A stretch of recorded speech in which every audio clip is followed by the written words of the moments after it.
Syria. I know everyone's talking about it now, and it's one of those areas that people get extremely confused on. So we're going to bring experts into this show to make sure we don't sound stupid at parties when we're talking to friends and family. And there's nobody better at making us not sound stupid than Stephen Yates, national security expert with the Heritage Foundation. Stephen, I don't want to sound stupid at the party. Assad was a bad guy, but the rebels are bad guys. Who am I supposed to be rooting for here? Talk to us about Syria. Well, Jesse, you're not wrong about this being actually pretty complicated and we can get pretty confusing. Also not wrong, Assad bad guy, pretty much the dictionary definition there. Picture should be right there. And I think people, if maybe they scratch their heads a little bit, might remember this thing that we called the Arab Spring not that long ago, where there were a lot of confusing situations where bad leaders might be getting toppled and there was an aftermath. One in particular comes to mind, and that was Libya, where Muammar Gaddafi, obviously truly bad guy, and there was an effort made by the U.S. government, among others, to push him out. But there was a kind of chaos and really hard to read the room about who are we dealing with in the aftermath. I think there's a bit of that playing out in Syria now. We get it that Assad was bad and probably better for the world that someone like him moves from the stage. But there's a lot of work to be done about where things go from here in Syria. And the one thing that seems very clear is the president-elect that's going to be inaugurated in January doesn't want the United States involved in moving coalitions, drafting constitutions, and trying to tell them how to govern. And that's probably a good starting point in terms of lessons we should have learned from Arab Spring. Stephen, I'm confused why it's so hard for us to accept some of these lessons. I understand it's the United States of America. We have a leadership role, and I understand that people just, by their nature, want to fix things, want to get involved there. But we keep removing these guys because they're, but we did it with Saddam. You know, Saddam was a world-class piece of crap. You mentioned Gaddafi. Now, Assad, I'm certainly not going to applaud or cheer for any of these men, but there are some areas that are just going to be governed by bad guys, are there not? Well, ultimately, the people that live there have to be the ones that are in charge of who they're governed by. Sometimes that's not fair. My grandfather told me life isn't fair, and so far I've discovered he was telling the truth. But there are several parts of the world, and sometimes even the United States, we get the government we deserve. But it's just the case that there are limits to what we can and should do, that if we wanted to occupy and run these parts of the world as colonies, that is a model that was tried in the past. I don't think it's what the American people want or people in these regions want. So you have to figure out, so what are you going to do to help allies in that region that are closer to the action, that have more at stake, help them do what they think is most advisable in having a stable partner and neighbor that's on their border. And I think the United States can play a role in convening those conversations, but we should be a supporting cast. We should not be the lead in these kinds of things. I think that's the adjustment we've been living through since 2016.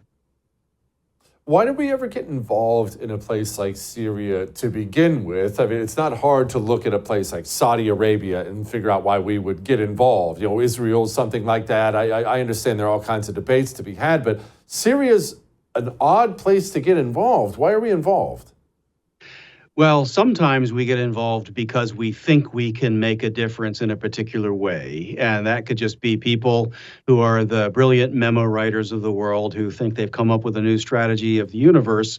And if your organizing theory is that you want to contain global jihadism and there's jihadism breaking out in Syria, maybe there's something we can and should do to help contain it or defeat it there. And maybe there's pros and cons to that. But we live in an era where we have a multitude of interests pulling us in a lot of different directions. We have the questions about the role of Russia and China and Iran generally that could arguably be bigger fish to fry. I think in some ways the broader Middle East is safer now because the state of Israel ignored the Biden foreign policy and went its own way together sometimes with its neighbors and took decisive action. That's basically the model of where we need to go. I think it's our missionary impulse, which could be admirable in some ways, that gets us to think we need to be the ones jumping in and doing these things. But I think that this is a treacherous devil's playground, particularly in Syria. Speaking of treacherous, Stephen, how are we supposed to handle the Kurdish issue in this area? They sit there right next to Turkey. Turkey obviously doesn't want them, hates their guts. This new regime, they're not going to be big fans. The Kurds are sitting on 30 to 50,000 ISIS fighters, depending on who you happen to talk to at the time. We can't allow 30 to 50,000 ISIS fighters to go back to carrying AK-47s and butchering babies. How do we handle this? It's a really good question. I don't have a perfect answer to that. This is one of those legacy issues of when you randomly draw lines in sand that don't accurately capture where civilizations are, but just where military powers decide to draw them in a moment in history. I mean, the Kurds are divided across different sovereign boundaries. The ethnic group of the Kurds does sit on top of some substantial resources, so they have funding and they have power that comes with that. But this has been an unstable relationship with multiple neighbors for a long time. I don't think America's got the secret sauce to solve that. But my point of view is when these kinds of activities rise to a level that it really can cross a profound American national interest, we should act decisively. That's kind of what Donald Trump did when he launched cruise missiles into Syria, killing some Russians at a time. But he didn't invade and occupy the country. But he would use our weight when we needed to make a move. I think that's what we should have done with these leaders. I know people don't want to talk about taking leaders out, but it would have been a lot cheaper and more effective if we had a problem with Assad or Hussein or others, if we supported some move to eliminate those leaders. And if the bad ones come in afterwards, well, we'll deal with them if we have to. But it's much better than trying to occupy and run these countries. So we just have to, I think, be a little bit more cautious, maybe a little more ruthless in bursts to push the direction. But ultimately, it's the neighborhood that has to solve where this goes. Stephen, what's the danger in Syria now? I realize there's all kinds of danger for the people there. That's not what I'm talking about. I'm more talking about globally for us. What is something we need to be watching out for where we say, that might not be good for us? Well, I think if we see the amassing of capabilities where another terrible strike on Israel were to take place or some other movement that would be able to reach beyond the borders of Syria. There have been things, I know it's a sore subject with Iraq, things still in memory, but there are problems with chemical, biological weapons that have been moved into that theater. So seeing the sort of travesty of a decade plus of war and that material getting moved places and used in inappropriate ways would be something to deeply, deeply watch for. They've already had a tremendous flow of refugees go out that were destabilizing at a time. I think a big question now is, with a change in leadership, how many of those refugees go back?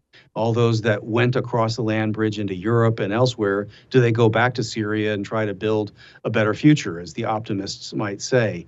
These are the kind of the variables that I would watch for. But right now, it doesn't look like Syria is a transnational, transregional risk if we continue to bolster our allies who have a lot of capability to bring to bear there. How powerful of a military are we talking about with this victorious rebel group, this Al-Qaeda ISIS alliance? I don't have a good gauge on what they can do and what they can't do. Clearly, they're capable enough regionally to oust Assad, which says they can do something, but can they take on Israel? Well, this is where if you are a constructive power, it takes more time, money, and material to do good things than it does to do bad things. I mean, really, at low tech and low cost, they can do awful things to people, whether they're in Israel or elsewhere. And that's just another way that life is unfair when it comes to militaries and bad actors in the world. They clearly are capable enough to do that. But our response should be, if Israel would like to buy more capabilities to bolster their deterrent, and if other responsible allies in the region, maybe the Abraham Accords coalition of countries, wanted more material, we should sell it to them. They have the money to buy it, and they could do more to balance and deter in the region, whether it's against Iran until it changes its form of government someday, or just generally against their proxies in the region. I think that's the safest way to go. Europe should be doing more with Turkey, who's on the other flank. They're a NATO ally, but really Europe should be doing more to bolster some sense of stability and responsibility there. What about Russia, finally? I wanted to ask about Russia. They obviously want that warm water port. I'm assuming they've already lost it or they're going to lose it. I don't assume they're just going to wash their hands of this whole region, right? I don't think they'll wash their hands of the region, and I think they're pretty comfortable doing deals with the devils that are wherever they may find them. And so while there's been a change of caste, they may be out temporarily, but I would expect them to seek to use their influence. I mean, really for Russia, I think the biggest variable in the equation is Trump 2.0, and that Vladimir Putin may have bigger fish to fry than access to a port through Syria and the proxy activity that's been carried through that avenue of opportunity that he's had.